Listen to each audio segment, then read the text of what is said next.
E quando me ligaram, disse: pastor, pelo amor de Deus, venha, ele gosta muito de você. Peguei o meu carro, andei 40 quilômetros, cheguei lá e vi esse rapaz. Olhei para ele, e uma moça que está indo na igreja agora, era traficante de droga lá no bairro, está conosco na igreja. Ela falou: pastor, só o senhor. Olhei para ele e disse: filho, você quer suicidar? Ele disse: não quero, então tira a arma da cabeça. E antes de chegar, algumas pessoas disseram: aí pastor, faz a diferença, cadê os crentes? Vários homens, várias pessoas com vários tipos de bíblias lá naquele lugar. E eu olhei e disse: olha filho, te conheço há muito tempo, tenho preocupado em te ajudar, já te levei para cá em recuperação, não foi nenhuma e nem duas vezes. Você sabe quem é Deus, deixa Deus mudar a sua vida, ou mudar a tua história. Hoje esse menino, ele é vida na minha igreja, ele ministra o louvor lá dentro da congregação. Aí uma dona falou: pastor, porque muitos não conseguem ser diferentes. E eu, por alguns sermões, por alguma mensagem, eu comecei a tentar entender uma coisa. Muitas das vezes eu e você não conseguimos trazer quantidades maiores de pessoas para dentro da igreja, porque às vezes nós passamos em frente de vale, em vez de nós profetizarmos no meio do vale que nós estamos vivendo, a primeira coisa que nós fazemos, nós murmuramos, questionamos contra Deus e pensamos até em parar. Mas nesta noite, o Espírito Santo de Deus, ele já segurou em suas mãos. Mas ele vai te conduzir hoje e vai mandar você profetizar em nome de Jesus Cristo. Quer entender isso, Santo? Então, antes de você entender isso, erga a tua mão mais alto que tu puder. Eu profetizo que o meu Deus vai colocar nesta mão direita sua que está erguida para o céu. Eu profetizo que o meu Deus vai segurar nela nesta noite. E até no final desta mensagem, o Espírito dele vai te conduzir.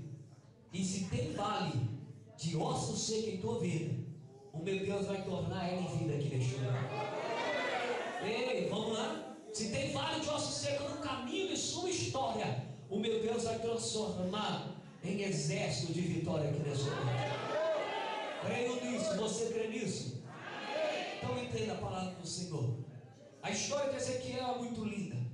A história de Ezequiel começa em 2 de Reis, capítulo 15 e capítulo 12 em diante. Deus chama Ezequiel. Resumindo, existe em Jerusalém uma decadência muito grande. Morrem alguns soldados do Senhor. Pela história do Senhor, 5.000 homens se morrem numa guerra contra o povo da Babilônia.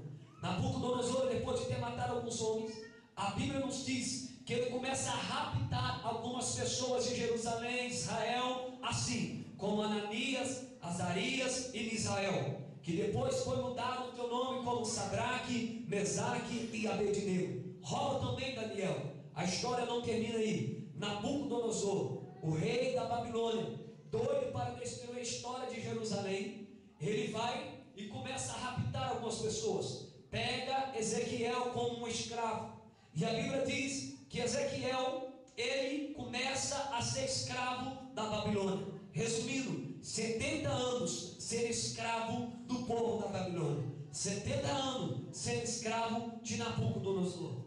Mas antes dele ser escravo, a Bíblia diz que o seu pai contava para ele uma linda história. O teu pai sempre dizia para ele: filho, existe um Deus que está em cima de todas as glórias dessa terra, e ele é maravilhoso. Deus pode mudar a história. Deus pode fazer algo acontecer na minha e na tua vida. Quantas pessoas estão aqui já cansou de ouvir que Deus faz milagre?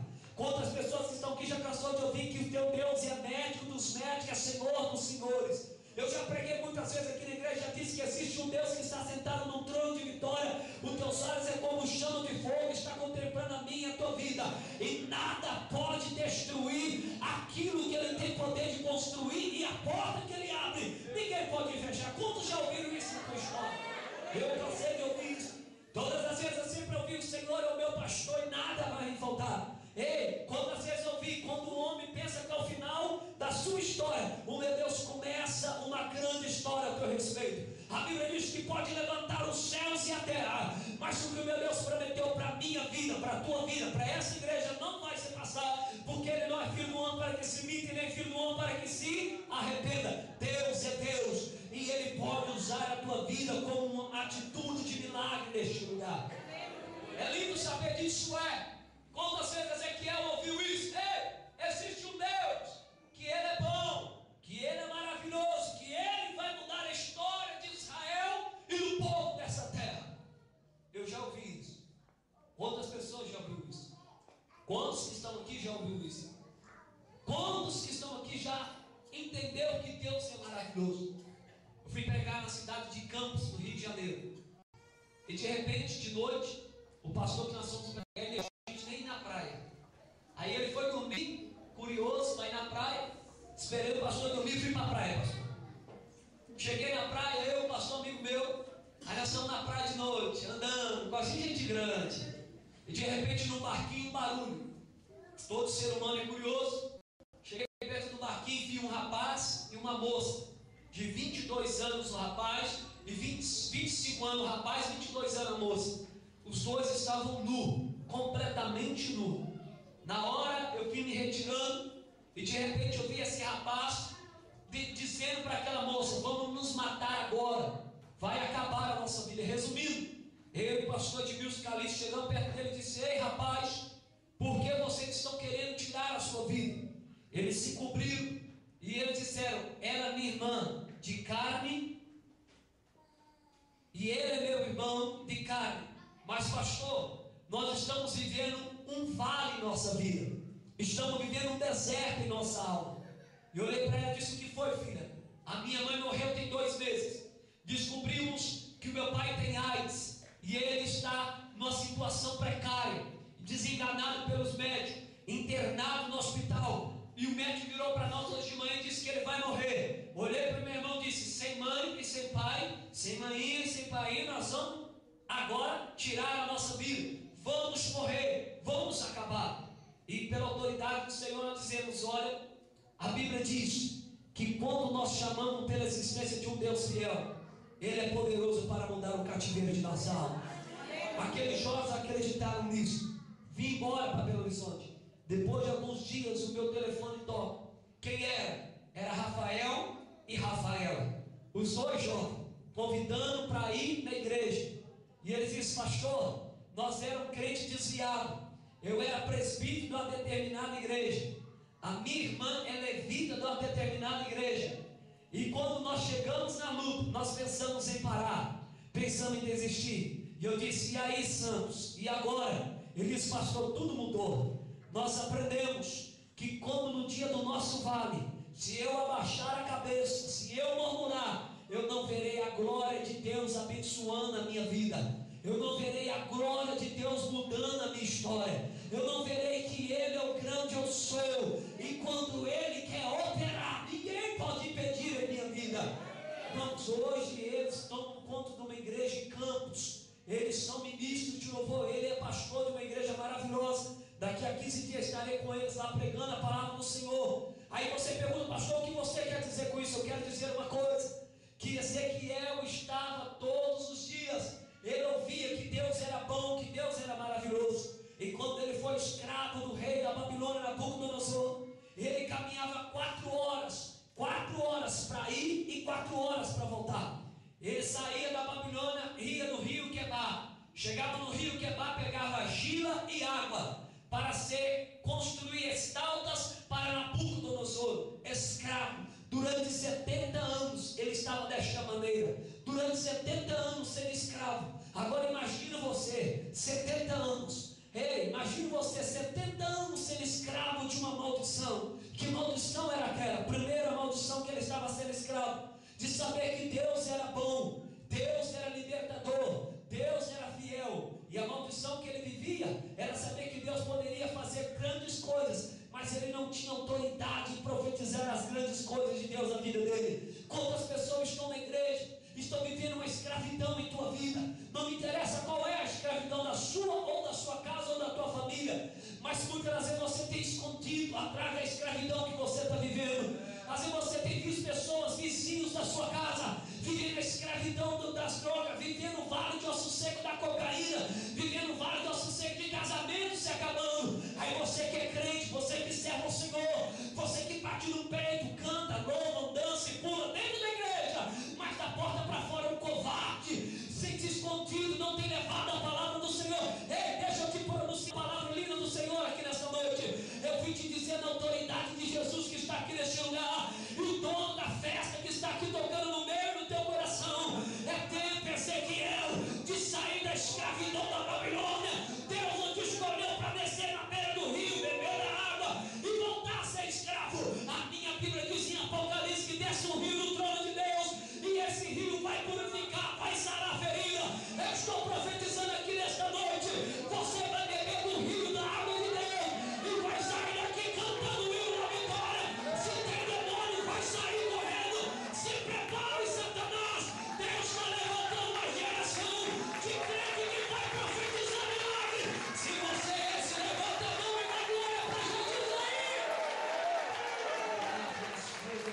Os homens diziam: Ezequiel, Deus não disse que seria bom contigo? Deus não disse que seria o teu Deus? Deus não disse que seria o rei da sua vida e de tua família? Tu não és sacerdote? Sacerdote é mensageiro, tu não é um mensageiro? E aí, Ezequiel, quantos mensageiros estão aqui calados? Quantos mensageiros estão aqui de boca fechada? Ei, quantos mensageiros estão aqui com a cabeça em outras coisas, mas em povoar o reino dos céus, muito difícil. Não vou muito longe, eu vou lá no meio da sua escola, no meio da tua faculdade. Não vou muito longe, vou aonde você trabalha. Tem pessoas lá que não sabem nem que Jesus é bom, porque você não teve coragem de dizer para ele que Jesus salva, liberta e transforma. Pastor, ele é ignorante, não importa. O coração de pedra será transformado em coração de carne. O Espírito Santo irá purificar todo mundo. Aleluia. Eu tenho um obreiro na igreja, é um obreiro problemático. E até a diretora dele falou: pastor, pelo amor de Deus, vem cá, conversa comigo. Um dia eu virei para ele e disse: olha, filho, se você não tomar posição com Deus, Deus vai tratar contigo. Ele brincou com Deus, ficou internado um dia para o outro, forte.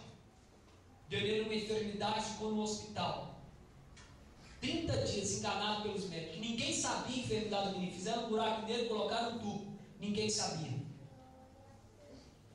Todos os dias, quase todos os dias, nós íamos lá no hospital visitar ele. E Deus falou um dia assim: vou tirar ele da cama e vou dar a segunda chance. Deus tirou ele da cama e deu a segunda chance. E aí, pastor, melhorou? Nada, irmão. Quantos crentes estão dessa maneira?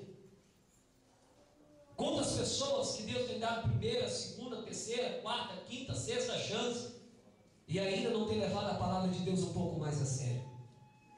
Quando você não leva a palavra de Deus a sério, tem pessoas que estão andando do nosso lado, estão morrendo por aí.